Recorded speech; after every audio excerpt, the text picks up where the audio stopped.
front of it's okay, but it's like under the plastic portion of it and the board or something. Like it's standalone online. Have it painted or something like a match the color, and it's still like hundreds of dollars for the plastic stuff.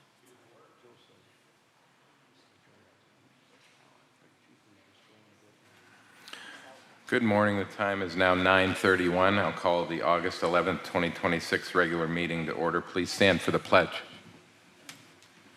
I pledge allegiance to the flag of the United States of America and to the republic for which it stands, one nation, under God, indivisible, with liberty and justice for all.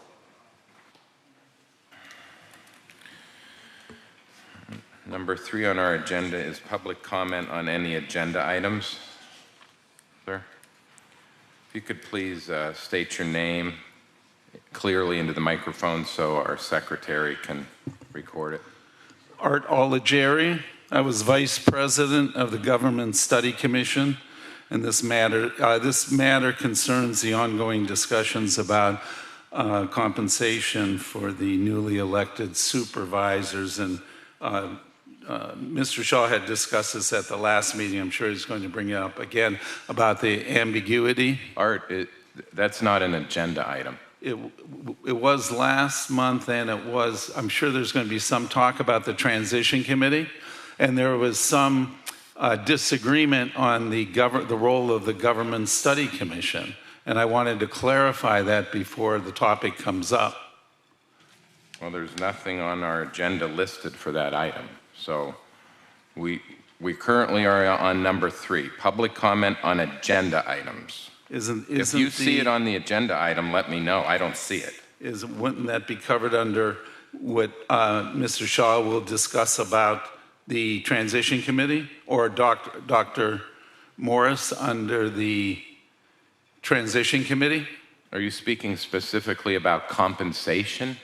Correct.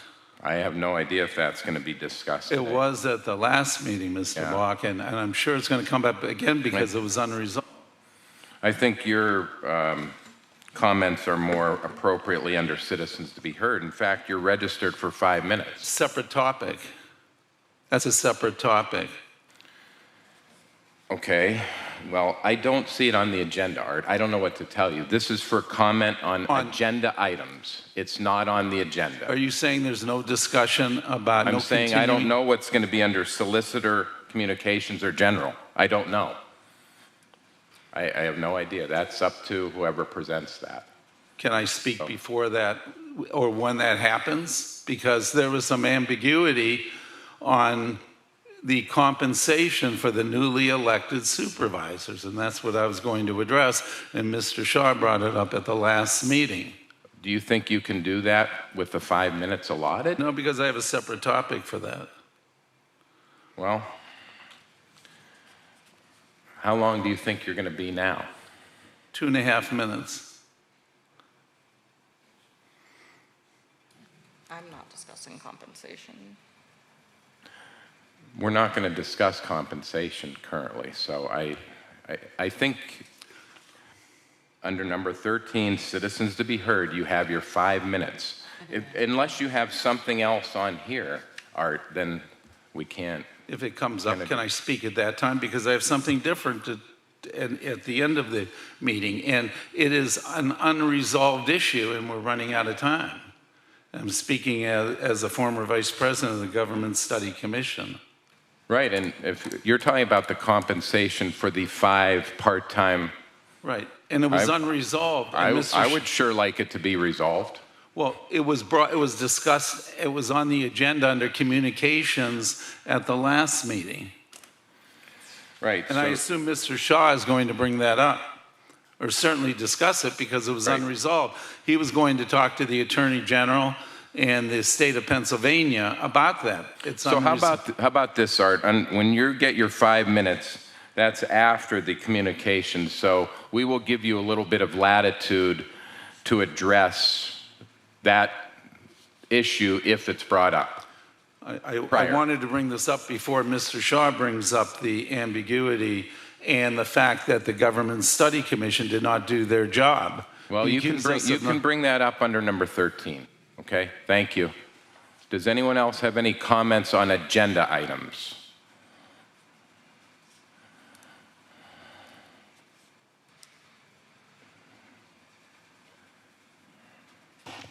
Sue Weber, 5338 Norris Drive. You have on the agenda a pipe relining, storm pipe relining. Of course, that's been being done for years.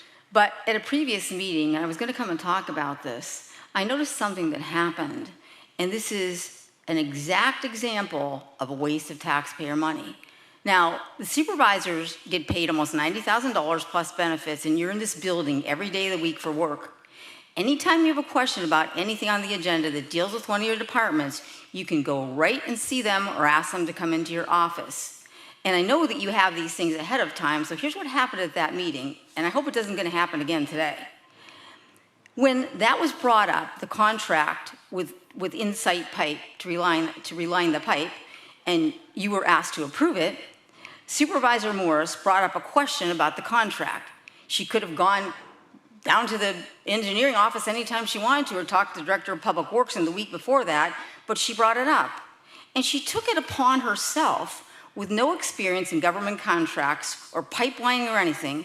Instead of asking the Public Works Director about her question, she took it upon herself to call Attorney Shaw, tell him that she wanted some lines in the contract changed because she thought something might happen during the pipe relining or afterwards, a collapse, and she wanted to prevent that. Now, instead of thinking these people do these contracts for years, and I can go right and ask them, she calls him. Of course, he's going to charge the township for that, and for writing those lines she told him to write, which weren't needed. So then I have the transcript here. So at the meeting, the Director of Public Works speaks up. It's the same thing as happening today.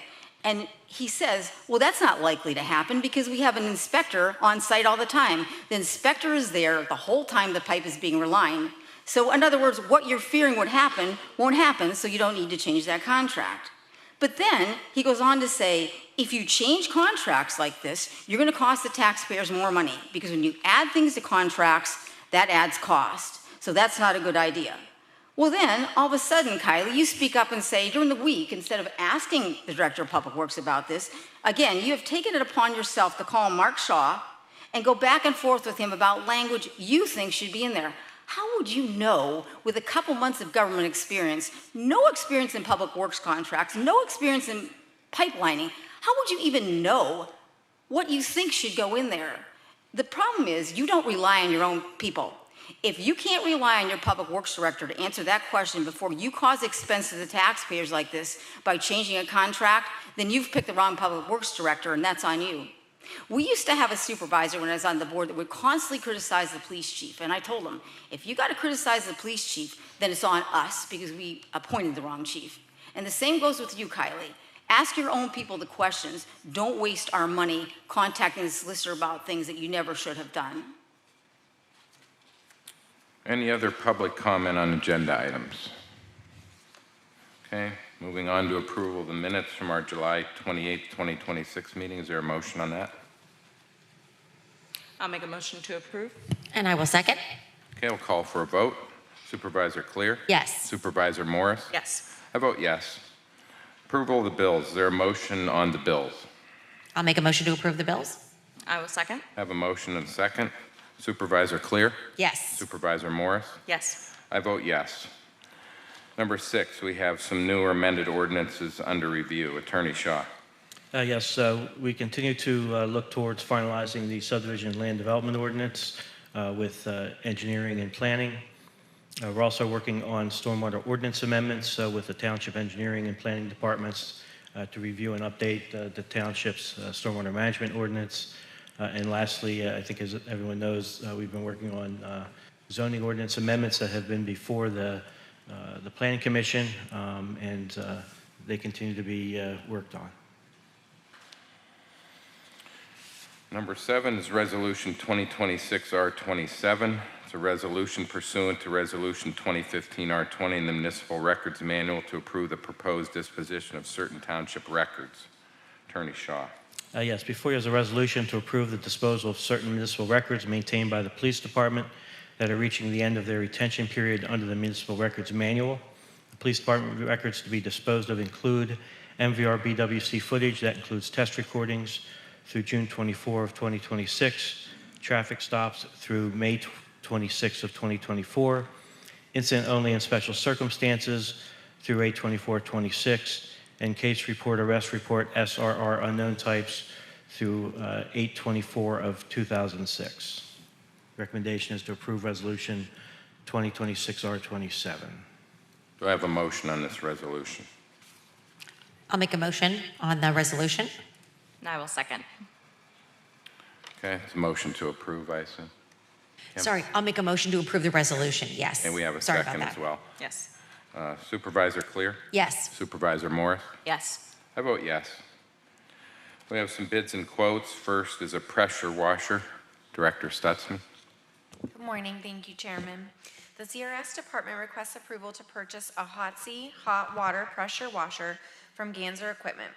Although the compost center currently owns a torpedo blower, the two pieces of equipment serve entirely different purposes. The torpedo blower is designed to remove light materials such as mulch, wood chips, and dust from the grinders and screeners after daily production. It is not capable of removing heavily adhered dirt, mud, grease, and oil from the machinery. The Hotsy hot water pressure washer is an essential maintenance tool that uses hot water and high pressure cleaning to remove stubborn grime from the equipment before and after repairs. Proper cleaning improves the maintenance efficiency, supports safe working conditions, and helps extend the service life of the compost center's equipment. It's my recommendation that we purchase the Hotsy hot water pressure washer from Ganser Equipment. And I believe it is at a cost of $11,160 total. Hotsy pressure washers have proven record of reliable performance in other departments where they have operated successfully for years. The Harbor Creek location provides convenient local parts and responsive service, and the owner is routinely delivering the parts on site and providing on-site assistance when needed.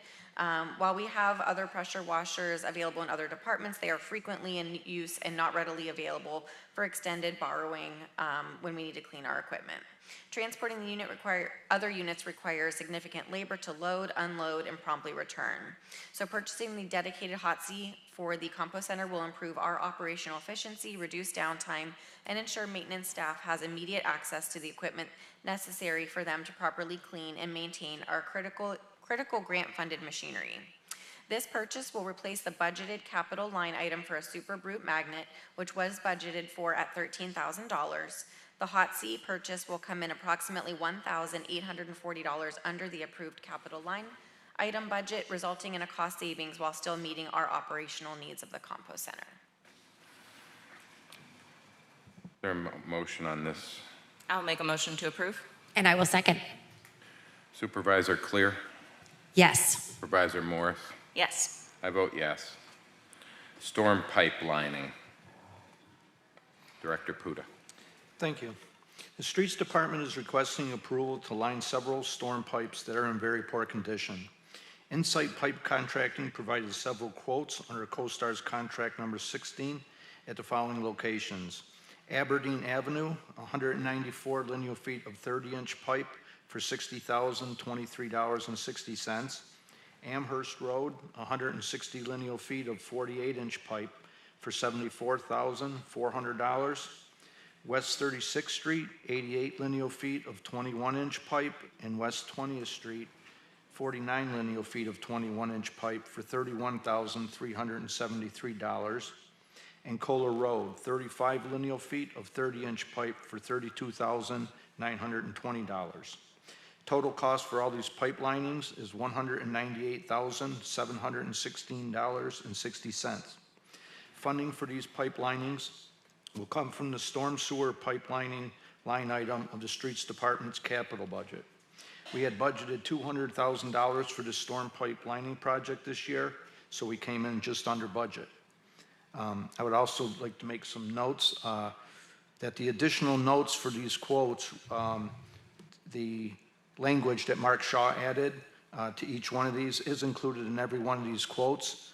Specifically, they're number 12, 14, and 19. As was requested at the July 14, 2026 meeting. All future quotes from this company will include this language.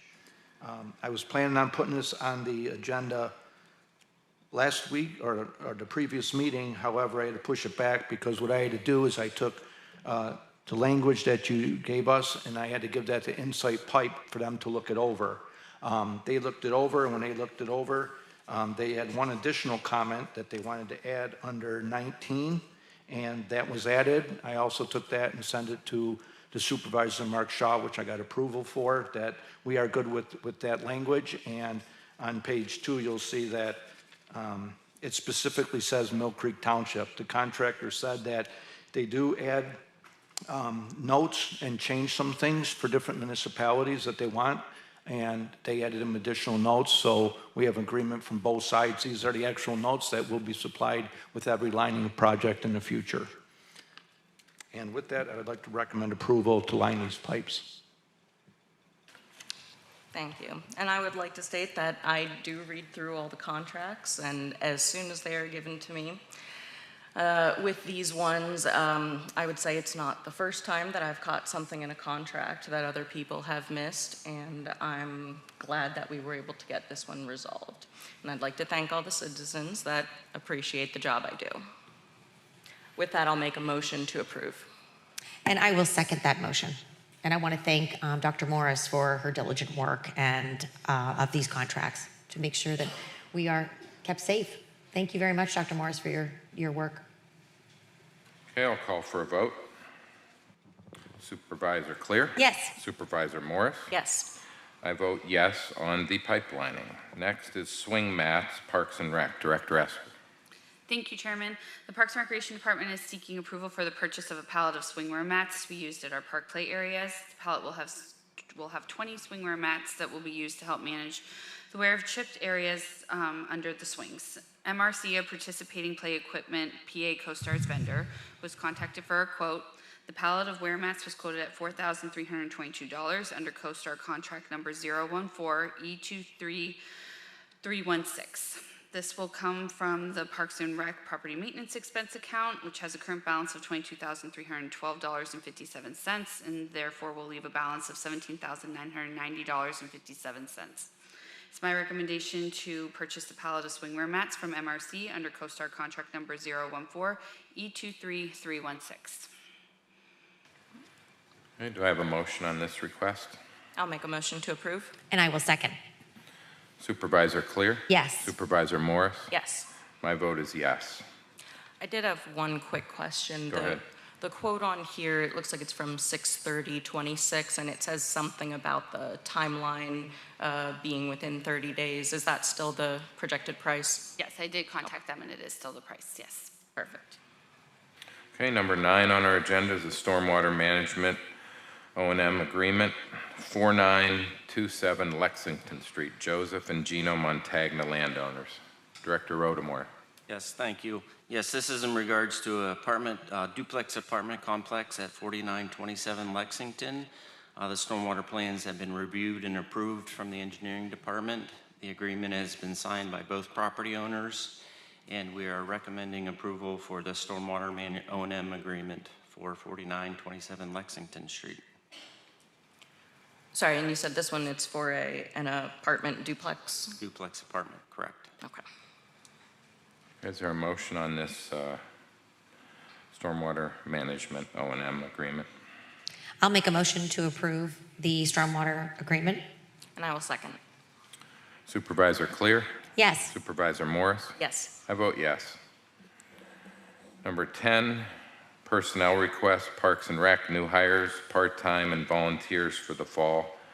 Director Esper. Thank you. The listed part-time employees and volunteers before you are requested to be approved at their respective rates for the upcoming fall season of programming. Their wages are accounted for in the operational budget for the Parks and Recreation Department, and it would be my recommendation to approve the listed employees for the fall session. I would just add that the rates are from $12 an hour to $15.50 an hour. Okay. Okay. Is there a motion to approve these hires? I'll make a motion to approve. And I will second.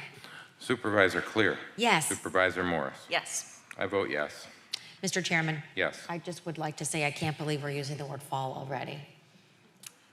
Time I'm marches not on. ready. Yeah, fall programming starts right after Labor Day, which is just around the corner. Yes, and for all of our residents, our magazine is out, and registration, I don't know that I know the date that you can begin registering for those fall Open. It's classes. currently It is open, open. yes. Okay, great, good. Number 12, or 11 rather, training requests. First is from police, Captain Sebulak. Good morning. I have 4 requests. The first one is the National Tactics Officers Association is hosting a 5-day training course in team leadership in Harrisburg, PA. That's from 11/16 through 11/20. The course establishes essentials for new SWAT team leaders. At the March 24th meeting this year, the board approved Detective Katerna and Corporal Presnar to attend this course in Huntington, West Virginia in August, but the course had been canceled. It's now being rescheduled. Tuition at this time, tuition had already been paid for the August course. The NTOA has transferred the officers to the Harrisburg course at no additional cost, which was $746 each for a total of $1,492. Hotel costs are $744 for 5 nights. Per diem is $425.50 each for a total of $851. The fuel costs are estimated at $150, and total travel costs are estimated at $1,745. We need to secure the hotels on this, but we are awaiting securing the hotels due to the prior cancellations. The second one is the PA State Fire Academy is hosting a 2-week fire investigator course from 9/21 through 9/25 and 9/28 through 10/2 at their facility in Lewistown, PA. This course is an opportunity to train our 2 fire investigators, a Corporal Bolash and Detective Washek, in the topic of in-depth fire investigations. The 2 have already completed the online prerequisite courses for this training. There are no tuition costs. Lodging via an Airbnb is $1,873.46 for 10 nights. Per diem is $748 per person. Fuel costs are estimated at $100 for a department vehicle. Total travel costs are estimated at $3,469.46. The lodging has already been secured for that.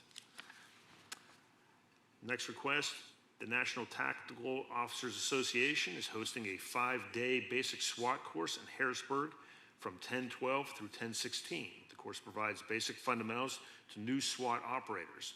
Patrolman Vrenna, a new MPD SWAT officer, has been approved to attend this course in July in Virginia, but that class was canceled. I am seeking approval to send Vrenna to this course instead.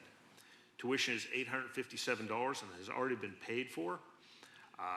Hotel costs are estimated at $620 for 5 nights. Per diem is $425.50. Fuel costs are estimated at $100. Total travel costs are estimated at $1,145.50. And our last request, the FBI is hosting their annual Great Lakes Leadership Seminar at the Niagara Falls Air Reserve Station from September 20th through the 25th of this year. Officers at the rank of lieutenant and above are eligible to attend. The training will cover modern issues facing police leaders. Instructors are drawn from the FBI Academy and other subject matter experts nationally. I am requesting for Lieutenant Timothy Farrick to attend because of his role as a platoon commander in patrol. Tuition is $450. Lodging is $110 per night for 5 nights for a total of $550. Per diem is total of $440. Fuel costs and tolls are estimated at $75. Securing lodging, we are currently securing the lodging for that. Okay, is there a motion, or do you have any questions? I thought we did approve the PA State Fire Academy one at our last meeting. Is this additional people going to that? I don't believe so. I was just given these 3. I did not know that had possibly been already brought up to the board. I see on the agenda here that there was only 3 requests, but I was handed 4, so that may have been a prior approval. It was initially submitted on 7/21 of 26, and however, it is slated for the 8/11 meeting according to this paperwork I have. Kylie, that was my vague recollection as well. Yeah, it was in our agenda packet on the last one. I think we did approve that one Yeah, think so. already. okay. Should we So still, we only have the 3, the basic SWOT. should we still vote on it just in case? Vote on it just in case. Yeah, we can. Okay. Is there a motion to approve these requests as presented? I will make a motion to approve all of the requests as presented by Captain Zebulak. And I will second. Supervisor Clear? Yes. Supervisor Morris? Yes. I vote yes. Thank you. Next is administration request. Supervisor Clear? Thank you. The PSATS Regional Forum will be held this Thursday, August 13th, 2026, from 9 a.m. until 4 p.m. at the Sheraton Erie Bayfront. The cost is $135 per person and will come from each department's training budget. The attendees will be Chantel Rodriguez, Jessica Stutzman, Matt Waldinger, Melanie Page, Ashley Esper, Mike Cliff, Kim Clear, and Kylie Morris. And my recommendation is to approve the PSATS Regional Forum training. This is always a very informative training and provides updates from PSATS, including legislation as well as hearing what's going on in other municipalities. So it's always very informative. And I'll make that in the form of a motion to approve the PSATS Regional Forum training. And I will second. Okay, I'll call for a vote. Supervisor Clear? Yes. Supervisor Morris? Yes. I vote yes. We have another request from administration. Melanie? Yes. Administration is seeking approval for myself, Supervisor Morris, Julia Simpson, and anybody else who would like to participate to attend a virtual webinar series on the fundamentals of local government budgeting put on by the GFOA, the Government Finance Officers Association. This is a 6-part series that runs from September 1st through September 10th, and the cost of the webinar series is $605. Since the webinar is virtual, there are no travel costs, and this will come out of the admin's training budget. Is there a motion to approve this training? I'll make a motion to approve this training. And I will second. Supervisor Clear? Yes. Supervisor Morris? Yes. I vote yes. We have some training requests from Community Relations and Sustainability. Director Stutzman. Thank you. The Township Leadership Team recommends conducting a township-wide employee training titled Creating a Great Workplace, focusing on harassment, discrimination, bullying, and retaliation on Monday, August 31st, time to be determined. The 1.5-hour training will be conducted by the Manufacturer and Business Association at a cost of $1,250 per class. Only one class is needed, regardless of the number of registrants. The proactive training reinforces expectations for a respectful, professional, and inclusive workplace. It provides valuable guidance for new employees regarding workplace culture, employee rights, responsibilities, and reporting procedures, while serving as a reminder for longstanding employees of established policies and professional standards. I recommend we proceed with this training opportunity. Directors will determine which members of their respective teams should attend based on operational needs, staffing, and department responsibilities. Therefore, a finalized attendance list is not available at this time. The training costs will be divided evenly among the departments that participate. This session supports the township's commitment to maintaining a workplace where employees are treated fairly and respectfully, while helping employees recognize concerns, respond appropriately, and understand protections against retaliation when concerns are reported in good faith. Okay. Do you want to do the second one? Do you have a question on this one? No. You can go ahead and do the second one. Sure. The CRS department recommends conducting additional CRS department training with opened eyes through their Culturally Conscious 101 and 102 courses. This training is designed to provide employees with a greater understanding of cultural awareness, communication, inclusion, and the impact that individual perspectives and experiences can have within the workplace. The session will support continued efforts to strengthen teamwork, improve workplace interactions, and promote a respectful and inclusive environment. The training provides an opportunity for employees to develop skills that are beneficial when working with colleagues, residents, and members of the community. It's my recommendation to proceed with the Opened Eyes Culturally Conscious 101 and 102 training for a group of 8 employees at a total cost of $3,500 coming out of the CRS training line item. The training supports the township's ongoing commitment to professional development and creating a workplace culture built on respect, understanding, and effective communication. Participation will provide our employees with tools to recognize different perspectives, navigate interactions thoughtfully, and contribute positively to the organization's overall workplace environment. Any questions or comments on these two training requests? Do I hear a motion? I'll make a motion to approve. And I will second. Call for a vote. Supervisor Clear? Yes. Supervisor Morris? Yes. Vote yes. Moving on to number 12, communications. General communications. Anyone have anything for under general communications? Just the Transition Advisory Committee did meet this past Thursday. They did vote to send a letter to the supervisors, and that is being reviewed. The next meeting is on Thursday, September 3rd. Okay. Treasurer communications. I don't have anything else today. Okay, executive sessions were held on July 30th and August 6th to discuss litigation matters related, related to right to knows, state court litigation and code enforcement, personnel matters related to the police department, public safety matters related to the fire department, and real estate matters related to Parks and Rec. Also, litigation matters related to right to know, code enforcement and state court litigation, public safety matters related to police and fire, and real estate matters related to Parks and Rec. Solicitor communications, anything? Yes, the issue with respect to compensation remains unresolved at the moment. I did reach out to DCED. They understood the issue, but did not provide any solutions. I'm currently exploring the best way to approach the Attorney General's office to seek an opinion. Okay. This time we can dismiss the directors. Thank you. Mr. Chairman, while they're leaving, can I just say that today is Erie Gives Day, I believe, and want to encourage everyone to find their favorite nonprofit and give back to the community. I know the Community Foundation adds in some bit of a stipend for all of the monies that are donated. So happy Erie Gives Day. Okay, thank you. Citizens to be heard. We have two citizens that have pre-registered. Sue Weber is first.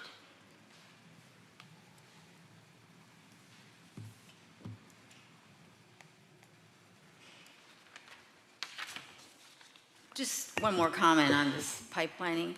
Nothing was missed in the pipelining contract. You added language which cost the taxpayers extra money and wasn't necessary. That's what you did. As a matter of fact, this is Mr. Puta's quote. I think the board should realize that if you go and try to add more situations, that the pricing on these will definitely go up. Their bid price will go up because of that.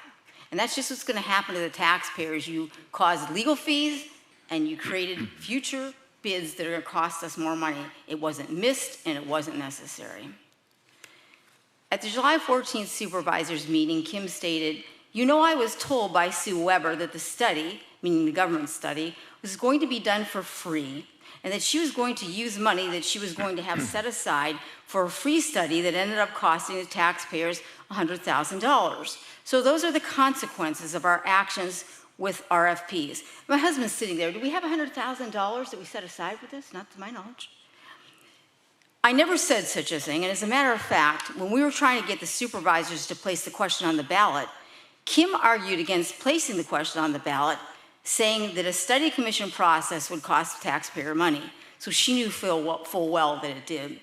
At that time, the citizens group told you, Kim, that they were working to get the question on the ballot, and when the creation of a study commission and election of the commissioners was on the ballot, Mill Creek voters would know the cost of having the study before they even voted to elect the study commission and have the study, and they did know it. They knew it. It was advertised beforehand. The upcoming cost of the study was even advertised and discussed in the media before voters voted on the question of whether or not to have a study. In fact, Melanie, before the voters approved this study, you recommended putting $100,000 into the 2025 budget for the company that would guide the study commission in case the question was approved by the voters, which was very wise. That was at the time when Kim, without knowledge of Supervisor Bach, had one of her friends who owned a consulting company put together a proposal to guide the government study commission. And that money was put in the budget, Kim, and you agreed to put it in the budget. So you weren't in for any kind of a surprise when the RFP came out. After the voters voted to have a study commission and the RFP went out for a consultant to guide the process, that was a positive experience for the Board of Supervisors that they had with an RFP, because the work ended up costing exactly what you had budgeted.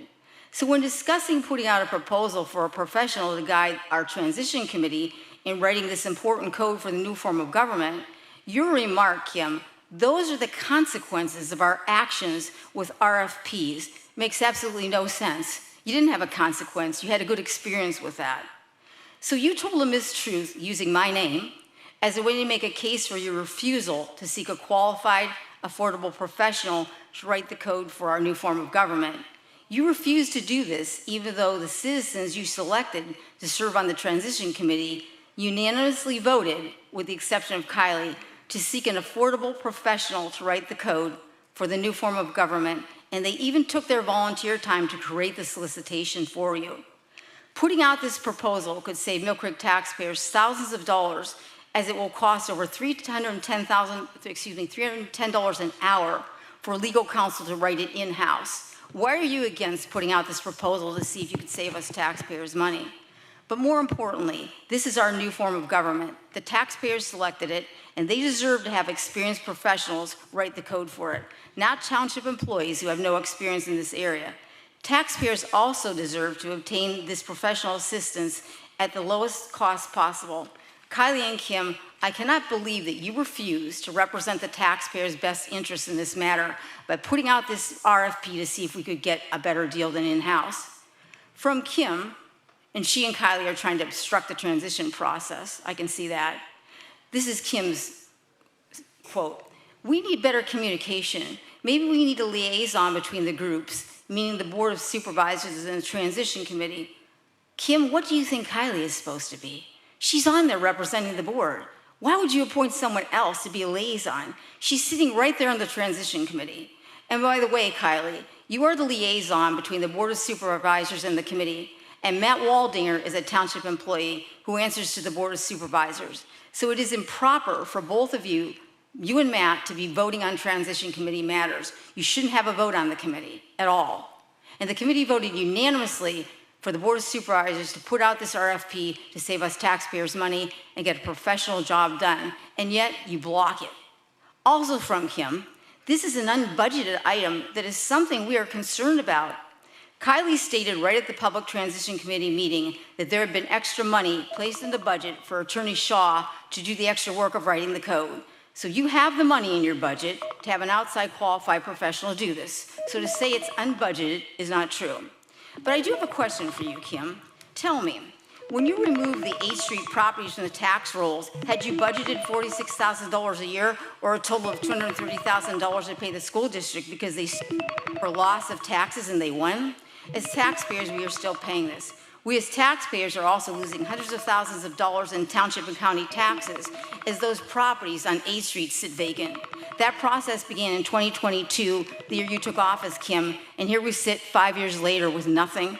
And since the Mill Creek General Authority gets all its money from Mill Creek taxpayers, aren't you paying them $3,000 a month to a PR firm to build up the Mill Creek General Authority's image?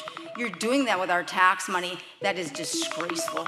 Your refusal to honor the hard work and the vote of the citizens on the Mill Creek Township Transition Advisory Committee by putting out this request for proposal is disrespectful to them, and it's an injustice to the Mill Creek taxpayers.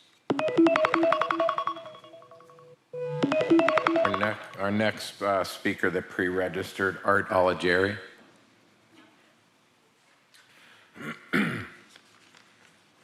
Art, and since Attorney Shaw did bring up that item, okay, this does not count towards my 5 minutes. We're going to give you some latitude thank there. you, Mr. Does it Bott. sound fair? Yes. Mr. Chairman? How's 6 minutes sound? Pardon me? 6 minutes? You 7. good? 7? 7. 6:30. It was an agenda item from Mr. Shaw. 6:30, go. You're on the clock. Art Allegeri, Vice President of Government Study Commission. The role of township supervisor is distinctively different from the role of municipal administrator. Mill Creek Township supervisors did not receive compensation for that role. They received compensation as full-time municipal administrators. They legally could have been paid for the role of township supervisor since the two roles are distinctively different. The Study Commission's final report is in full compliance with the PA state law that governed the work of the Study Commission. Mill Creek is not deviating from its status as a township of the second class and therefore will continue to be governed under that code. The Study Commission's final report stated the compensation for the council members effective January of 28 shall be established according to the PA Second Class Township Code. Here is what the final report says about compensation. Compensation or stipend of elected township council. Compensation of all township council members will apply to and those elected as of January 1st, 2028. Council members' compensation for those elected in the November 27 municipal election shall be as stipulated in the second class township code based on population and up to the annual maximum of $8,385. The compensation of council members elected after 2027 is to be fixed by ordinance of council finally passed or adopted at least 2 days prior to the last day fixed by law for candidates to withdraw their names from nominating petitions to the day of the municipal election. After such compensation is fixed by ordinance, only an increase or decrease need to be fixed by such an ordinance. Here is the relevant section of the second class township code. Section 606, compensation of supervisors. Supervisors may receive as compensation an amount established by ordinance not in excess of the following township annual maximum population compensation. 30 for townships of 35,000 or more, $8,385. Any change in salary or compensation of the elected office becomes effective at the beginning of the next term of the supervisor. Based on the reading of the final report in the second class township code, the current sitting township supervisors would not be eligible to receive compensation for the role of council member. This is based upon the fact that Mill Creek does not provide compensation for the elected office of township supervisors. The supervisors could have set up their compensation as $8,385 as a township supervisor and the balance as a municipal administrator, but they chose not to do that. The initial compensation schedule should be a two-tiered plan with the compensation according to the second class township code based on population and applicable to the newly elected officials taking office in January of 28. The two incumbent township supervisors would become eligible for that compensation upon their re-election to a new term. The current Board of Supervisors are required to set the compensation for the new council by early 2027. In theory, the two sitting township supervisors could file a personal appeal against the decision to Common Pleas Court. The township solicitor may also argue the role of the new council members, qualify the two sitting supervisors for compensation in 2028. It is the legal obligation of the Board of Supervisors to set compensation. The second class township code is to be the controlling document. If the study commission would have done the supervisor's work and it had been challenged, whom would have defended the commission that was technically dissolved on November 5th? That's all I have on that topic. At the last supervisors meeting on 7/28, I was scolded and reprimanded by Mr. Shaw, the Mill Creek solicitor, for pointing out that the Mill Creek Study Commission had discovered a significant difference in what Mill Creek Township pays for legal services and what other like-sized townships in Pennsylvania pay. Mr. Shaw pointed out that there was a township in Pennsylvania that paid more for legal services than Mill Creek. Of course, larger cities like Philadelphia, Pittsburgh, and Allentown pay more than Mill Creek Township for legal services, but similar-sized townships such as Lower Paxton, population 53,000, Middletown, population 46,000, and Hempfield, population 41,000, all pay hundreds of thousands of dollars less than Mill Creek. $3 million on average. That's not $3 million in legal fees, that's $3 million more than those like-sized townships over a 6-year period. And I do believe the city of Erie pays significantly less than Mill Creek. Mr. Shaw seems to think I am wrong for trying to save Mill Creek taxpayers hundreds of thousands of dollars. Supervisor Clear and Supervisor Dr. Morris apparently have no desire to question our legal fees. They have a duty to be good stewards of our tax dollars, yet they won't even attempt to see if another law firm would charge less by putting legal services out for a bid. Dr. Morris holds an MBA degree. She should know better. She should know how to read a profit and loss statement. It's one thing to make irresponsible business decisions when your education and experience are not in business. But when you have a master's degree in business administration and you see nothing wrong with these legal fees and their corresponding comparisons to other like-sized townships, you have to wonder what her motivation is, as well as Mrs. Clear. Is it their total disregard of managing tax dollars? Or is it a lack of understanding of basic business and economic principles? 728 meeting, I brought up the fact that Mrs. Clear accused the Government Study Commission of cherry-picking our figures. She did not have a chance to respond because Mr. Shaw began criticizing me and verbally attacking me for trying to save taxpayer dollars. I had said that in reality, the numbers were not cherry-picked, but come from the DCED, Department of Community and Economic Development. Their numbers, the DCED receives numbers and financial statements from all Pennsylvania townships. The legal fees compiled by the DCED from each township's financial statements based on what each township reported to the DCED, not cherry-picked, not cherry-picked. One would assume the figures each township reports as part of their financial statements are accurate. I would hope there is no fraudulent reporting from our leaders or the leaders of other PA townships.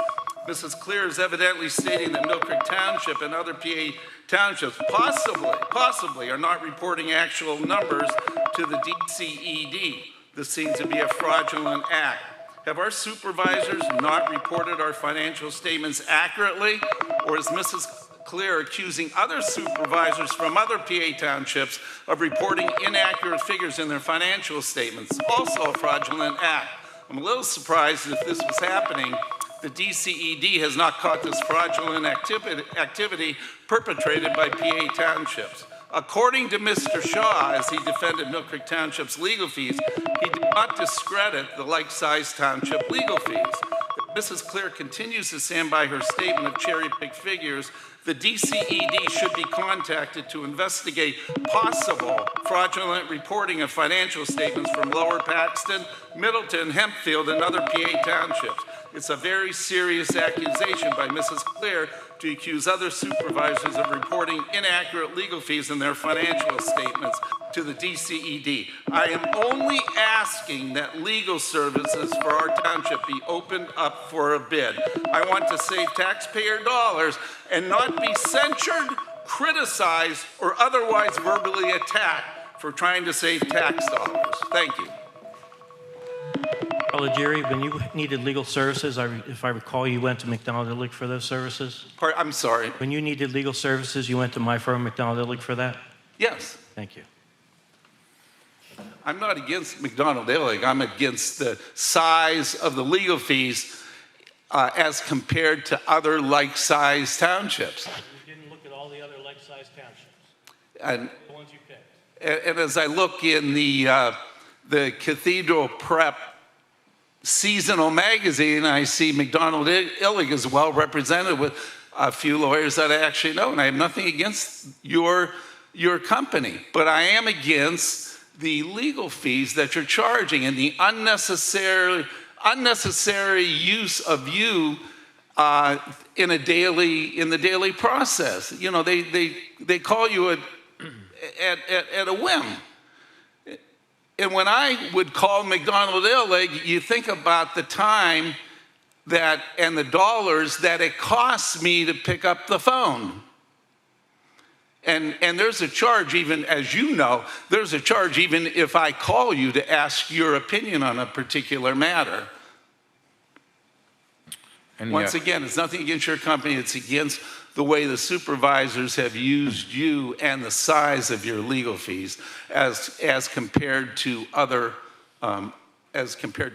like-sized townships, not necessarily Bensalem, Philadelphia, Pittsburgh, Allentown, those are all larger. And the supervisor should recognize that, Mr. Shaw. Nothing against you personally. Another citizens to be heard.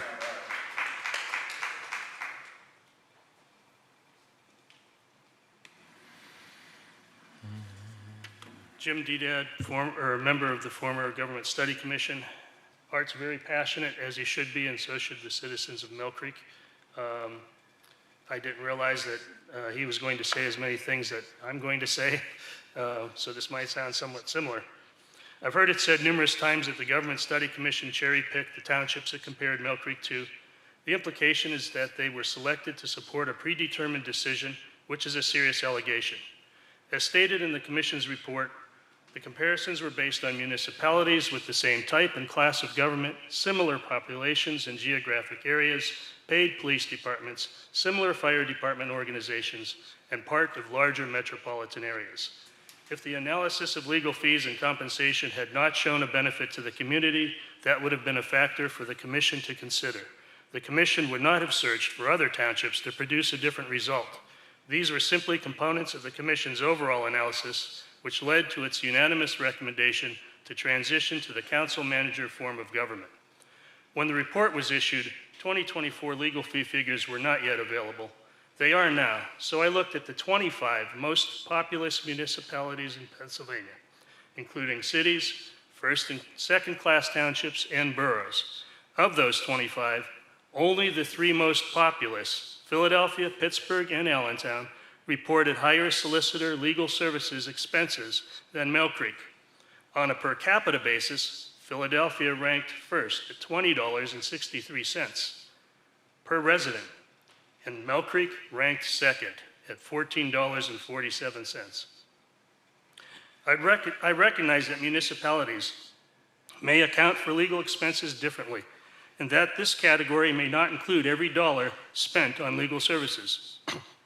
But that applies to all of the municipalities.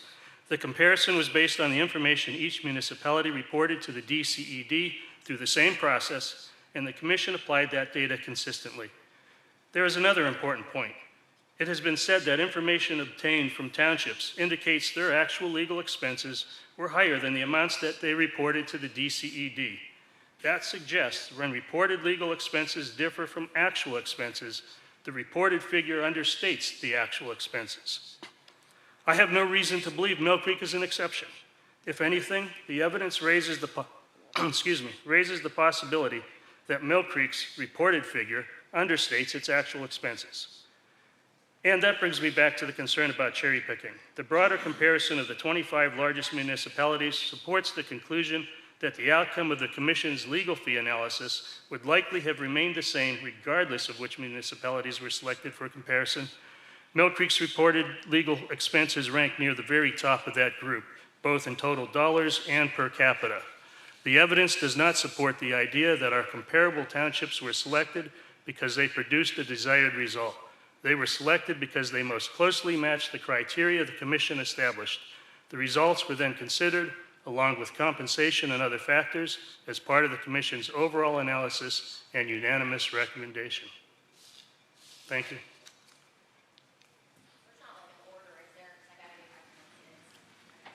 No order. Good morning. This is my first meeting, Hold on, go ahead. Mr. Chairman. Go ahead. I just would like to make a comment regarding the Government Study Commission's analysis of attorney fees. They failed to add into the cost of form of government. So their cost of government, for instance, would take place of some of the attorney fees that were spent. So when you add the attorney fees and the cost of government, who is doing the job of a skilled attorney, when you add those up, what we found interesting is that, which they did not do because the Government Study Commission did not reveal to residents just how much the cost of their government was costing. For instance, when you look at Ben Salem, their cost of their government is $1.135 million compared to Mill Creek, which is $270,000. That does not include their legal fees. Their legal fees are over and above the $1.135 million just to run government. Mill Creek runs government at $275,000 currently. So with our attorney fees in 2024 and the cost of government in 2024, we are $1 million and $1,036,000. Ben Salem, before attorney fees, is $1.135 million. Middleton, another example they used. In Middleton, they have attorney fees and administration costs that add up to $1.129 million in 2024. Again, what is not being done by an attorney is being done by the many managers that they have. Their cost of government, still more than Mill Creek. Let's take a look at Lower Paxton. Their total government costs are $1.2 million just for government, not including attorney fees. Again, I'm just going to compare that to the $270,000 that Mill Creek spends. So Mill Creek government spends $270,000 and pays an attorney. Still less than Lower Paxton, Middleton, Ben Salem. Let's look at Lower Marion. Lower Marion, their cost of government is $1.2 million in 2024. with $774,000 in attorney fees. $1.9 million, almost $2 million they spend on their form of government with attorney fees. Let's look at Upper Darby. I'm not done. Upper Darby spends $748,000 in their government, $925,000 in their attorney fees. So added together, $1.6 million. Out of every one of those townships, you include cost of government and solicitor fees. Mill Creek is last. So I guess, Mr. Chairman, cherry picking information to fit a narrative seems to be something that is done quite often by the Government Study Commission ex-members. Okay. Go ahead. That's time here. do I state my... State your name so Megan can hear it clearly. Tiffany Marini. Is that it? What do I do here? Am I just making a statement? Can you lower the microphone so the audience can... Is this to make a statement, ask a question? What am I doing? You're basically, this is you have 3 minutes Yes. to speak on... An issue that I have?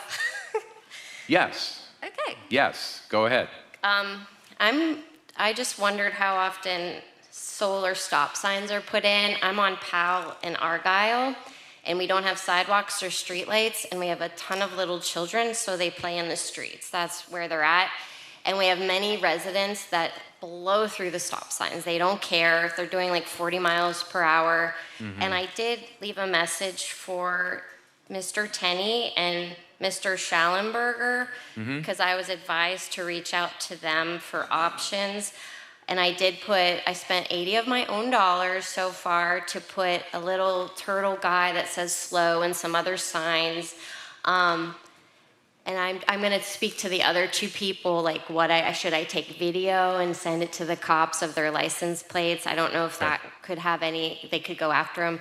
The people just don't care, and they don't care that there's children in the streets. Like, they just really don't care whatsoever. So that would be primarily a police matter where they can do, so a Corporal Schallenberger is the right contact for that. Follow up there. Follow up with him, and they can do what they call selective enforcement, where they have dedicated officers go there as their incidents permit. Okay.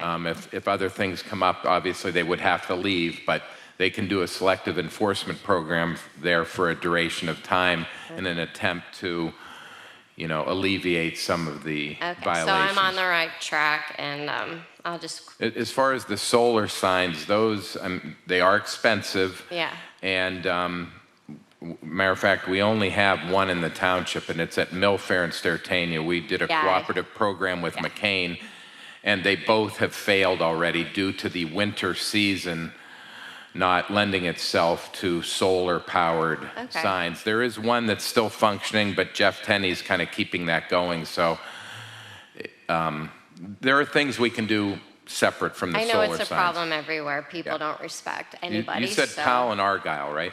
Yeah. I know it's not just us. It's okay, everyone. so that's north of the fire hall, north of Westlake Fire Hall. Yeah. Down. Yeah.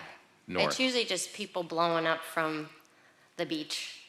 Okay. And, yeah, but I'm going to keep advocating myself. I have no problem doing that. And I appreciate you. I couldn't do your guys' jobs. I couldn't be threatened and attacked like that. I would cry. So have a great day. May I ask one more question about the intersection? The stop sign is on Powell. We have a three-way. It is a three-way there. Okay. Just blowing through Powell. Because you can't blow through Argyle, you drive into someone's house. I didn't know if people were just taking like a left turn without stopping, a right turn. I don't even mind a slow roll. It's literally like, and a little child's gonna get hit. I know it. So I'll just keep screaming at everybody. It's fine. Have a great day. I will talk to Corporal Schallenberger as well and see, as well as Captain Zebulak, who was here today, and maybe we can get someone assigned to that area to kind of monitor and take a look. And sometimes the presence of police officers can, deter. Yeah, that'd be great. So. Thank you. Okay. Thank you. Good morning. My name's Candy Horn. I'm a resident of Mill Creek Township, and I only got 3 minutes, so I got a lot to cover. At the last meeting, you made a comment. You wanted the quickest and cheapest way to do your codifying of the amendments. You didn't want to pass an RFP, and I want to know, Mr. Bach, you were waiting for somebody to make a motion. Can you not make a motion for an RFP to be paid? Anybody on the board can make a motion during a meeting if that item is on the agenda. It has to be on the agenda? Yes. Okay, so is this going to be on the agenda for next meeting? I don't know. We don't have time to waste. But the quickest and cheapest way is not always the best way. Many moons ago, when I was on the job, me and a couple of the Mill Creek officers took Aiki-Jitsu from Doc Roll. He's a retired chiropractor. He had one saying, which he said, speed and power does not overcome poor technique.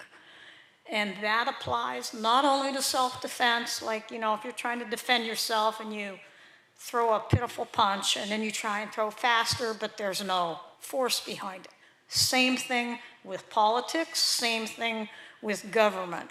Speed and power is not going to overcome if you're not doing your due diligence, if you're not researching. And my other comment would be Proverbs 15:22.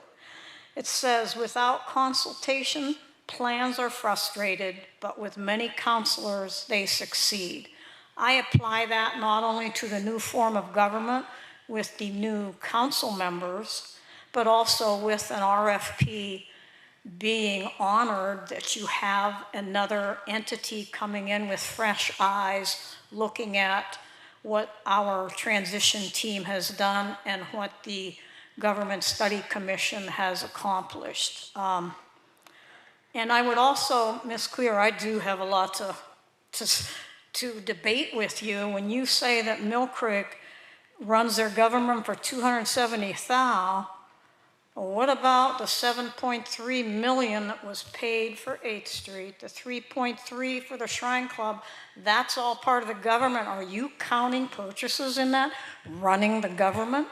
Because that does not add up, and it just maligns the Government Study Commission. These people took 9 months to a year out of their life researching, traveling, you know, investigating, and I hate to see them torn apart for the good work that they did. They are trying to assist the township. So I would also say that I believe we all need to work together on this. And my one suggestion was maybe we owe Art and Jim Dita a $200,000 flat fee for the research they've done. Thank you.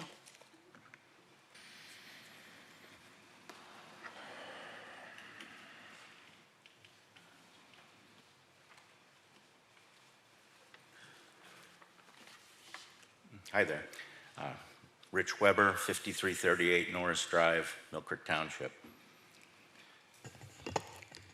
I came here as a concerned citizen, former business owner, small business, actually had a location in Mill Creek Township.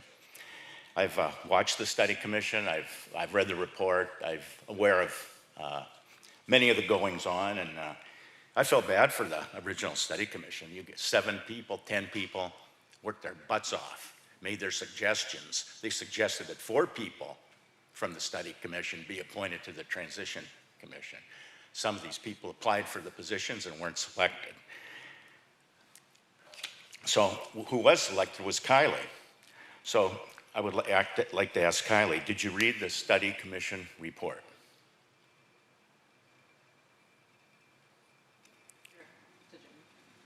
You're on the transition committee, correct?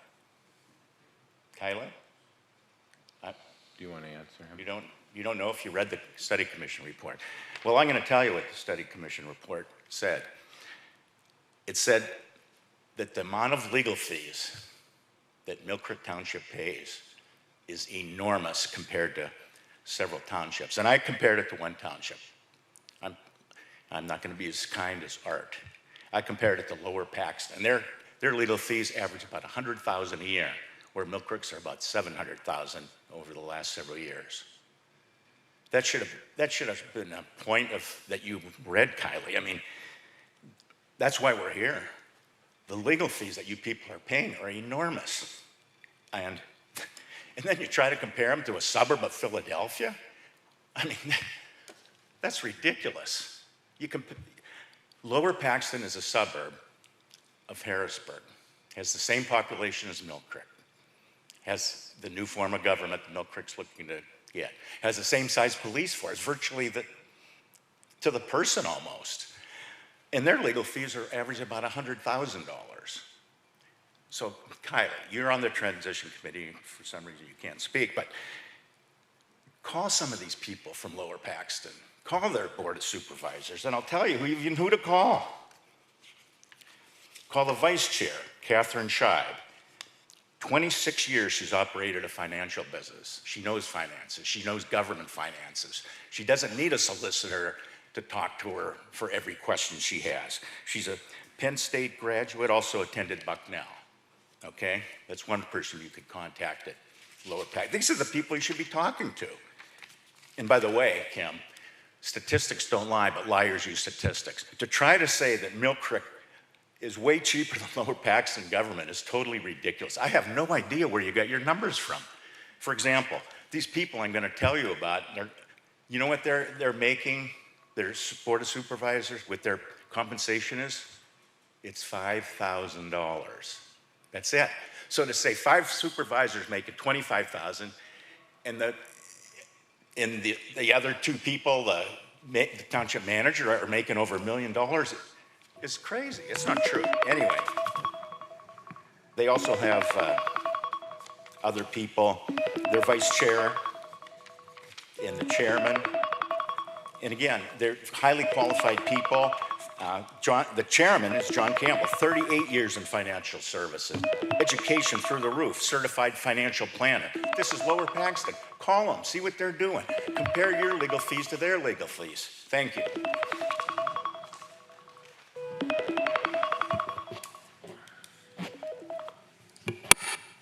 Let it be noted that in Lower Paxton in 2024, their managers cost them $1.2 million. It is.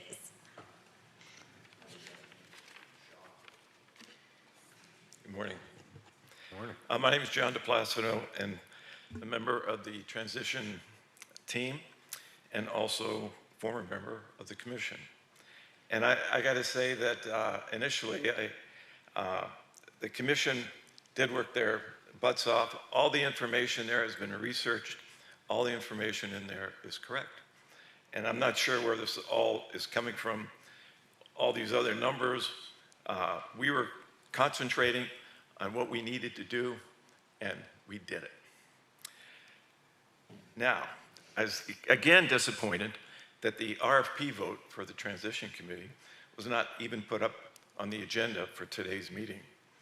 Response to the draft July 2026 Supervisors Transition Governance Checklist was formulated by the TAC at the last transition meeting on August 6th and submitted back to the supervisors. The ending timeline of 12/31/26 to complete these administrative code changes has not changed, and the time lag between formal communications between the committee and the supervisors have delayed final determination on how code changes are going to be completed. This, in my mind, is more reasoning to let the TAC handle the code changes by utilizing an outside consultant who can concentrate efforts to compile changes in a timely and cost-effective manner. In any event, the delays in getting final decisions is something that needs to be finalized by giving the TAC direction on how to proceed. The supervisors started a TAC committee and selected 7 members from the community to help guide the transition, which we are perfectly capable of doing given the direction from the supervisors. Thanks.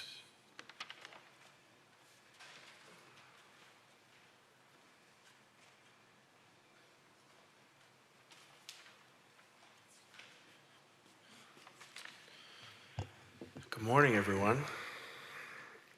Tom Laird, Chair of the Transition Advisory Committee. And I just kind of want to stay on topic of the administrative code and kind of maybe not sway from that. I said in the last 2 meetings, we don't know what we don't know. And I think that that goes for us on the Transition Advisory Committee. I think it also goes for, the township employees that are trying to kind of put this together. I kind of feel like we're underwhelming the importance of it. This is something that's going to set Mill Creek up for the next 50 to 100 years.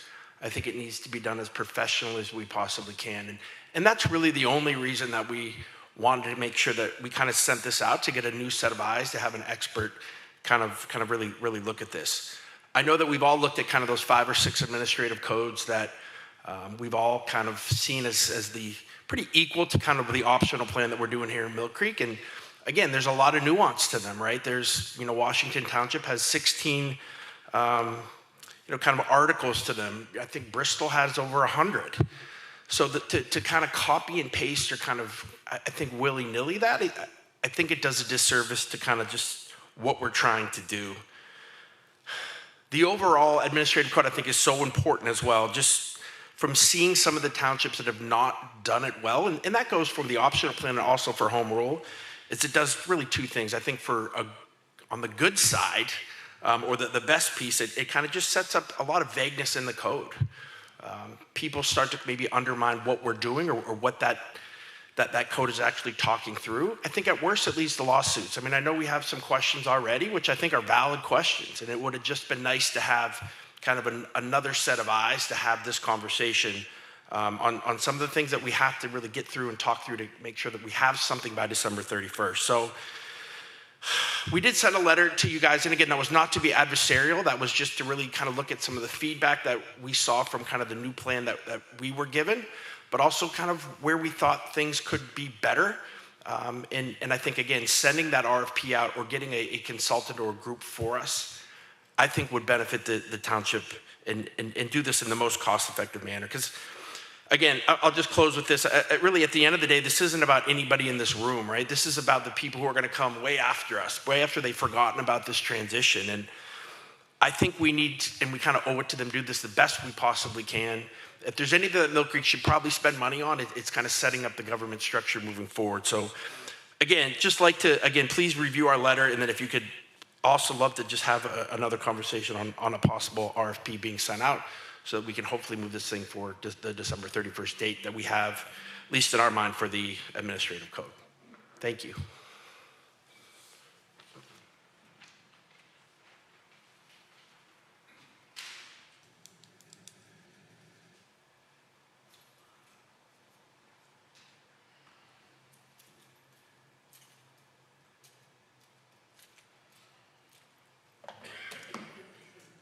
Hello, Caleb Bretchten, City of Erie. I have a few things. One, I want to just highlight really quick something that I think was slightly lost in the last supervisors meeting, which is the fact that the petition to call for the flock cameras to come down in Erie County reached over 1,000 signatures. It continues to grow, and I think we continue to see a lot of support there. Another thing that I want to address is that I saw that there was a social media response to something that happened with this social media influencer going around to film people and everything. And I thought it was a very interesting interaction in a certain sense because while I think that there is a level, like a standard that you expect from people who are paid to do their job, the police officers, I personally found the behavior of the social media influencer far more obnoxious and inappropriate. But I think it highlighted something that kind of should speak to everyone, that when you see an individual behind an actual camera, it makes a world of difference for people understanding what's going on. People got annoyed, they didn't think that it was appropriate, they got frustrated, and we have a lot of these cameras around, but there's just not a visible person that you can see behind the camera. I found the social media influencers' behavior to be antagonistic, and I think it was very unfair, and I think that people rightly get annoyed when they're being manipulated or lied to with behavior that is, not fair to everyone. And I think that, I see some of this in the opposite direction as well, where I think that it is, I think we know what's going on with some of these block cameras, and I think that it's not fair for some of the responses that we've received about, why they're good to have and everything, but I can never support them. I also want to switch to another topic, which is the fact that there seems to be at least some misconception, and I think I'm speaking more to the general public on this topic rather than, I think, the supervisors here on this point, because the supervisors have both legislative and executive power. It's a very unique thing for this form of government. Compared to at least city or what we're used to seeing in federal government, where those two things are split. So it gives you three the most power, again, in contrast with a lot of other situations. So this idea that nothing can be done about the cameras that are up, I think is not real. I think that it's also important to highlight that we do have laws in place currently where you can draw lines between cameras that are in private homes rather than cameras that are in businesses. We do see plenty of laws already that show how we have targeted laws for businesses because it does interact with a larger portion of the public. And so I think this is kind of maybe new to some, but ultimately, in the grand scheme of things, a mundane difference. So I've heard this kind of excuse from some folks about how it's just we can't tell businesses what to do. But when it comes to endangering people because of the way that these cameras are being handled, you can tell private businesses what they can and can't do if it's putting people in potential harm. So I don't see any excuse for this. I know that we mentioned before that there are some model ordinances, some model resolutions for interacting with this issue. So yeah, I would just really like to see some action here. I think you all have heard some of the asks that we've brought forward before. There's 5 distinct asks. I think that it would be great to see even one of them, but all of them is still what I think should happen, and I do think it's possible. I will continue to advocate for this topic. I will continue to talk with other municipalities as well, which I have done, even if you all don't see some of that stuff. Because I know, this is not the only municipality that is subject to these flock cameras. I know it might be complicated at first glance, but there is a path forward. There are far more complicated issues. So, yeah, like I said, not really an excuse. If there is any way that I can help, I'm always here. I'm always here for continued further conversation about that. I will continue to stay after these meetings so that we can discuss it.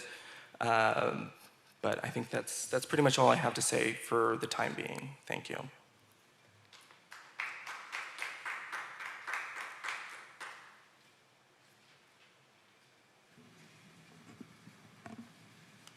Any other citizens to be heard? Okay, anything for the good of the order? Chairman Bach, if I could, What's that? If I could maybe clarify on the compensation issue, just briefly. Go ahead. There are 3 issues with respect to the compensation. One is, what do the existing supervisors who are carrying forward as council members make? One is, what does the council members who are elected in November of 2027, what they will make?